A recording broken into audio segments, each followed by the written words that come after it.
Good morning, everyone. And Eric, I want to thank Eric and Mr. Warner, all those at MGMWERX that put this together for us. Also, Colonel Gentile and Colonel True, all of those who have worked some of those logistics to get this set up for us here at Air University. To see some of these new technologies that are emerging, give us an opportunity to explore some new possibilities for classroom teaching. I'm Doug McCarty, of course, at the Teaching and Learning Center. I'm currently filling in. We're directorless at the moment. I'm filling in while that position is vacant. I'm an instructional systems specialist there. Have been there for about 3 years. If you go ahead. Oh, I think I have to advance my own slides here. I think I have to pull my clicker out and get this thing going. So let's see that. Yeah. So this slide, if you can make that out, we got 7 different circles up there that make up basically the features of the Teaching and Learning Center. The top 2 will represent really our main bread and butter. We work with students, we work with teachers, we help students to be better learners, we help teachers to be better teachers. And along those avenues, the other circles beneath that kind of lend themselves to supporting those 2 top circles. If I can point out on the right-hand side there, technology research and also technology training are a big part of what I do for the Teaching and Learning Center over there. And I don't do it alone. I've got several contract personnel that help me to conduct that training and to conduct that research and to partner with others at Air University to make that technology research possible. I'm going to try in just a few minutes to illustrate some of the things that we do with regard to that. You know, I was wearing my face mask. Many of you are wearing face masks right now. I've been wearing them all day. And I wear those types of face masks that have the loops around the ears. And so after a period of time, I found that my ears are starting to bend out a little bit. And I made a comment to someone. I said, I think I'm starting to look a little bit more like Alfred E. Newman. And so it was funny because some people didn't know who I was talking about. Others did. If you don't know, that's the Mad Magazine character on the cover, right? With the big ears and all that. And so that dated me a little bit, but it also made me realize that some people are living in a prior generation. Some are in a more current generation where that's not part of the vernacular. So I think that's germane to what we're talking about here with learning technology. The pace of technology has been so fast over I would say the last 3 years. Industry has shifted over the past 3 years to invest much more of the IT infrastructure and the research and the funding into education, whereas prior to that it wasn't as robust. Certainly over the last 3 years, and we see that in several different ways. But also here, within the last 8 months, we see it's just been unprecedented. It's been phenomenal growth in educational technology or learning technology investments across all sectors.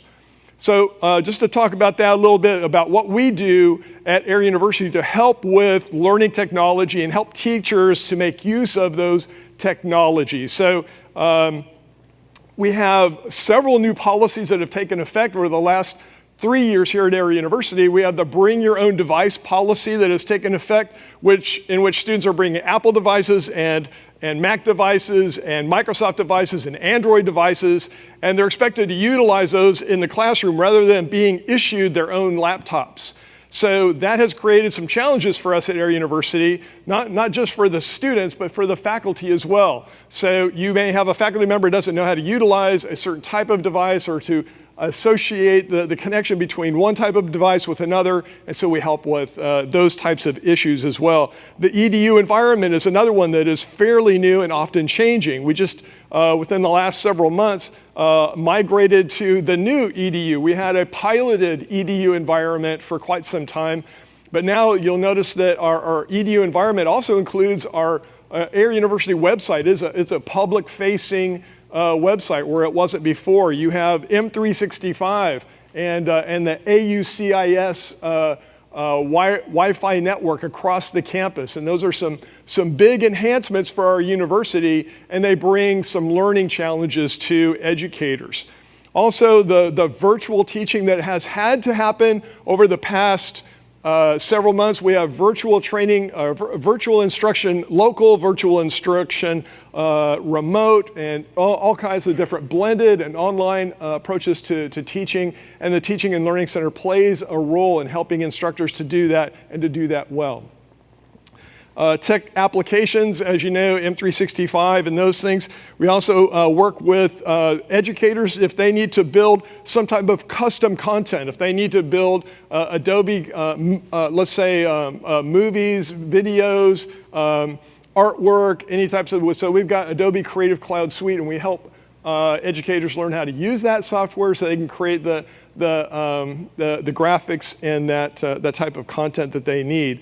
Adobe Captivate, I can go on. We help educators make use of digital whiteboards of different sorts, media, multimedia, you can go on. So we do that in several different ways. One way is just by weekly, which has now become an every other week installment of LearnTech Tours, where we showcase different hardware, different software, different tools. We've done different things like podcasting. If you are interested in doing a podcast, we can help you to get started with that, give you the tools that you might need to kind of get that going, and the hardware that goes along with that.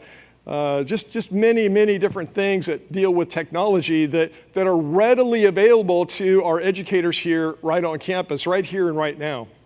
And a lot of times they don't even realize that they have those resources before them.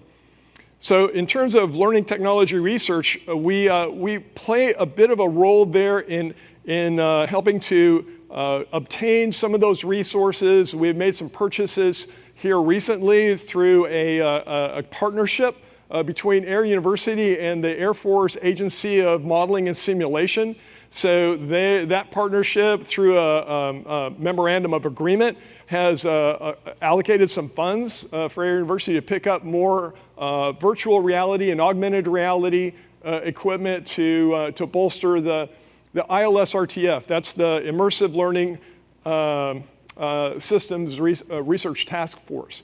And part of that effort is a class that's conducted as an elective currently, and you have students that are mixed from Air War College, ACSC, and also the master's program, the online master's program. So you have a kind of a kaleidoscope of different students in there, and their job in this elective is to utilize these immersive technologies, augmented reality, virtual reality, and others, and come up with learning content that would be suitable for their career field or people in their particular genre of mission sets across the Air Force. Of note, in that particular research effort, the folks at the Air Force Chaplain Corps College have kind of pulled into that, and they have made real good use of that equipment. So there are other success stories, people that who would otherwise not have had an opportunity to taste that technology, or to get kind of a feel for it, to explore what is possible for them in their career field, and to actually build something as a prototype. I wanted to also, and I don't have on the slide, but I should have included it, at the Air University Library building in Building 1405, it's in the middle of our circle here. There is a VR lab. A VR lab, which is equipped with 3 different types of virtual reality headsets. There's a 3D printer in there. There's augmented reality devices in there, and it's all set up and commissioned, and it's there for everyone at Air University to come in and try some stuff out, explore with it, experiment with it, see what it'll do. And it's open pretty much all business hours throughout the normal week. And so part of this, I put on the bottom of the slide here some mention of seeking evidence-based learning solutions. It's one thing to have some cool gadgets in the room and to play with them and to go to an alternate space and to do those kind of things, but to really find out what kind of impact that it has had on the learner is a little bit more difficult. That's why some of the presentations I saw today were so very encouraging, because I think that education is now figuring that out. We can dump a lot of money in buying a lot of hardware and a lot of software, but does it really do any good? Has it helped our students to become better learners, and has it helped them to utilize that learning in other contexts? So evidence-based impact of that. And that's why the Teaching and Learning Center is very connected to the work at EDUCAUSE. EDUCAUSE has a couple of different subgroups associated with it. The EDUCAUSE Learning Initiative, which is all about teaching and learning with technology, and also the NGLC, which is new technology, new and emerging technologies.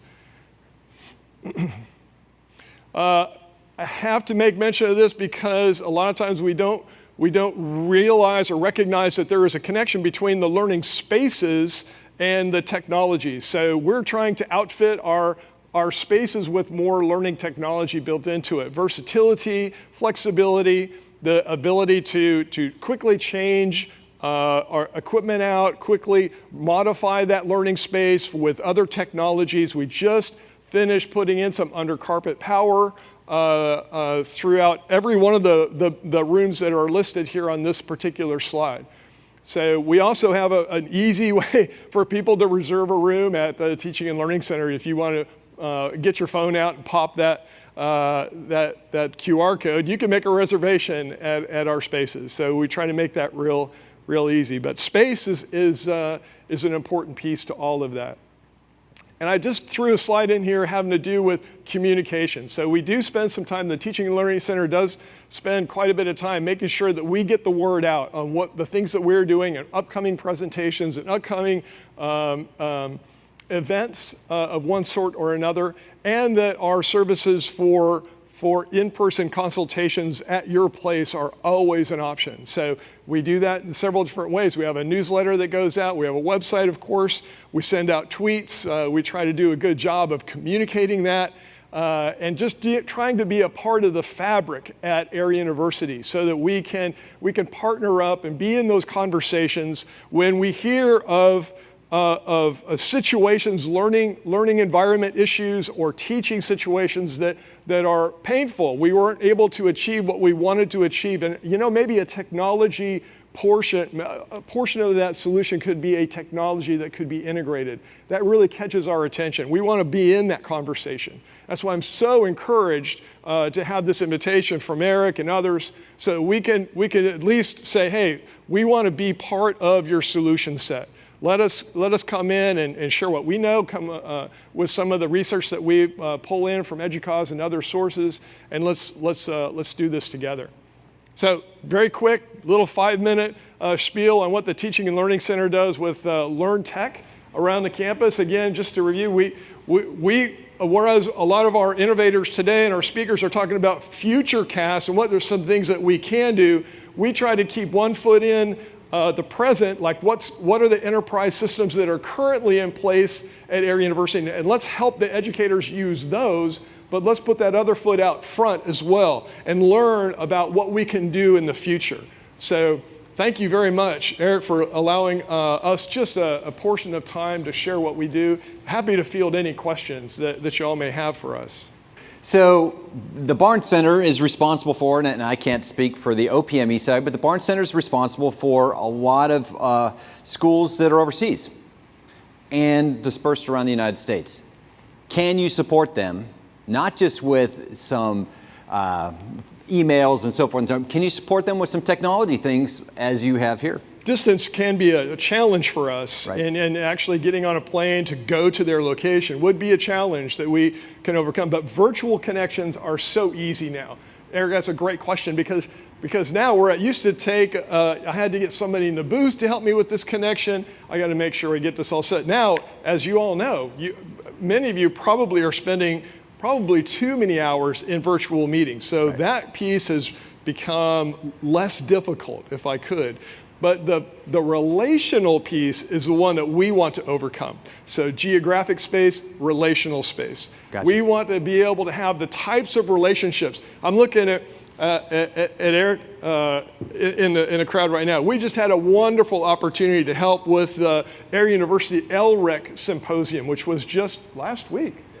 We had a wonderful opportunity to pull a few odds and ends together to help them find a solution but you know what? It was the relationships that we generated through that process. So absolutely. I hope that answers your question. Yeah, absolutely. That's great. Thank you very much, Doug. We appreciate you being up here today. Give me a hand, y'all. Woohoo!